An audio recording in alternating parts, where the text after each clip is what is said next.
Okay, great. Thank you for coming. I'm really glad to be here. What I want to do is tell you a little bit about how I came to the topic, and then tell you a little bit about the book itself. I'm not going to read to you. It's not story hour, but I'll tell you a little bit about the book, a couple examples that I think really illustrate some of the themes that I deal with in the book. So I'm a historian. I'm a women's historian, and what I'm really particularly interested in are women's experiences in and with the military. And so I'm interested in those women's experiences, but what I'm also interested in are how broader social and cultural changes have shaped the way the military used women. So I'm interested in women's experiences, but also policy. And so when I thought about this book, I was long ago an undergraduate and interested in the Vietnam War and interested in women's history, and realized the two go very well together if you look at nurses. And so what I was interested in particular was all of the changes in the 1960s, particularly for women's lives. So you have the birth of the women's liberation movement, you have the pill, you have more women working, more wives working, more mothers working. And what I wanted to know was, did all of this shape the way the military used women in the Vietnam War? Did that have any influence on the way the military recruited women, the way it used women in the war? Because historically, one of the few options open to women, which is quite different than today, was nursing in the military. And of course, by the 60s, a lot had changed in terms of women's relationship to the military. A lot had changed in terms of nursing. But there were still many people in the Army in the 1960s who still believed that nurses were to be sort of the modern Florence Nightingale. She's supposed to be chaste. She's supposed to be self-sacrificing. She's supposed to be, patriotic, volunteering woman. But in the 1960s, in the midst of all of these changes, was that still true? And more particularly, was that what women wanted? And was that what men wanted, who were now joining the Nurse Corps for the first time? So those were my questions, and what I found was a lot of confliction, a whole lot of confliction about how to use women, how to use men, how to commemorate this work, all of that. And so the title of the book, Officer, Nurse, Woman, comes from a recruitment ad that brings all of that together. It was a 1969 ad. Actually, the picture of the book is that ad itself, and it brings all of these issues together, sort of how the Army was changing, how nursing was changing, and then also how gender was changing in the 60s. So in the book, it's the story of about 5,000 Army nurses who served in Vietnam, but it's also the story of these broader social cultural changes. It's the story of the women's movement in the military, sort of unexpected changes in some cases, and it's a story about how conservative institutions deal with change.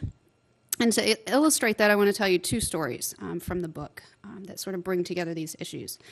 The first is about Anna Mae Hayes, who was the chief of the Army Nurse Corps during the Vietnam era. It was 1967 to 71 at the height of the war.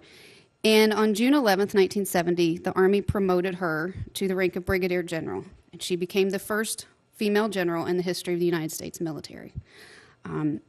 In terms of women's involvement in the military, that had been something women wanted for quite some time, particularly since the end of World War II, when women's groups made this an issue, to push the Army to open all ranks to women instead of limiting them to particular ranks. And so in 1967, President Johnson opened all ranks to women, and 3 years later promoted General Hayes to general. It was a profound event in terms of women's history in the military, and one that shapes women's involvement even today. It was also a profound event in terms of women's lives, because if you think about it, if the military can promote women to generals, why can't other professions open their doors? It's a profound event in many, many ways. But it's one the Army hadn't yet processed or wasn't quite comfortable with just yet. And so at her promotion ceremony, it's a very public event at the Pentagon, she came up for promotion. General William Westmoreland pinned her stars on her shoulders, and then announced to the media that I hereby establish a new protocol for congratulating lady generals. And instead of saluting her, he kissed her. And the media went wild, understandably. Newspapers went crazy with the story. One called it the heretofore unthinkable account of one general kissing another. Several talked about how the men in the crowd just loved it and thought it was completely fine. And even the press leading up to this had talked about what kinds of clothes she wore, where she styled her hair, what size clothes she wore, actually, which would not get printed today, I don't believe. Could she clean house? Could she cook? It was all domesticity. It was all traditionally feminine things to sort of balance this great, profound event. The second event is sort of a story of how the Vietnam Women's Memorial on the Mall in D.C. came to be built. And in the years after the war, in the 1980s, a group of nurse veterans got together and started to raise money to build the memorial. The movement was spearheaded by an Army nurse, Diane Carlson Evans. And for a decade, these women raised money. They raised lots and lots of money.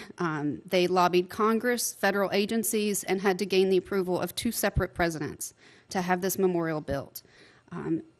When the Vietnam Women's Memorial was built and dedicated in 1993, it was the first memorial on the nation's mall to women. That is also a profound event. It's not just entering women into sort of our discussions about the Vietnam War, but it's a memorial to women, the first one on the mall. It's a profound event. But as Diane learned in terms of in her experiences in gaining support for the memorial, that came at the cost of casting women's roles in the war in a particular light. So in 1984, the Women's Foundation was lobbying Congress to pass a law that would direct that the memorial be built. And that's generally how these memorials get built. It's congressional. Anyway, she went to the VFW in 1984 because it was crucial for the women to have the support of the major veterans organizations. And so she went to the VFW and she went to the convention and she said, women served in all these ways. We were in the Army, we were nurses, we were WACs, we were in the Navy. There were these many women doing these different things. We'd really like your support for the memorial. And the VFW took a vote and voted it down. They said if we give a memorial to women, everybody will want one. So she begged her way onto the program the next day, and she said she tried a different approach. And that time she said one thing. She went before the crowd and she said, when I was in Vietnam, some man's son died in my arms. And I want his father and his mother to know that I was there for him. And she left, and they voted to approve the memorial. What mattered was not what women had done, what barriers they had broken, or how they had served. What mattered was that they held the nation's dying sons. And so all of these stories of confliction, there are stories in actual women's lives that illustrate these contradictions and these conflictions about what this really means. And I hope to share some of those with you. But just in general, this is a time of great confliction. It's a time of a lot of advances, but also a lot of indications that we're not quite comfortable with that yet.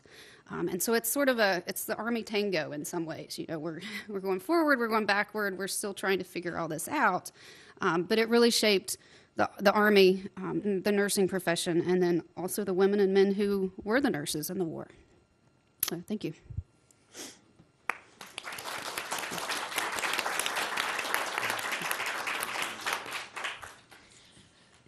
Well, my project, I have to say, got tons and tons of support from the Virginia Foundation for the Humanities, and without that support, the book and the traveling exhibit associated with it would never have existed. So I just wanted to start by thanking the VFH for all of that wonderful support. This book, When Janey Comes Marching Home, is a project that grew out of my previous book, Her Best Shot, which is a cultural history of women and guns in America. And when I was working on the book, I noticed that there was a real thread running throughout American history from the Revolutionary War onward of women and combat being controversial. In the 1770s, you had politicians like James Berg saying the only thing that distinguishes a citizen from a slave is the ability to bear arms in support of one's nation in time of war. And 200 years later, when the Equal Rights Amendment was finally defeated, it was largely because Americans could not swallow the idea of women in combat. Yet even as politicians were using this issue as a way of denying women full rights of citizenship, there were plenty of pop cultural representations of female soldiers, whether in the early 19th century, when you had sort of trashy novels pulp fiction, if you would, about women who ran away to war to join their lovers and were discovered when they became pregnant, all the way through cartoons about Winnie the Whack in World War II that depicted whacks as being sort of sex-starved maniacs who joined the military as a way of getting close to soldiers.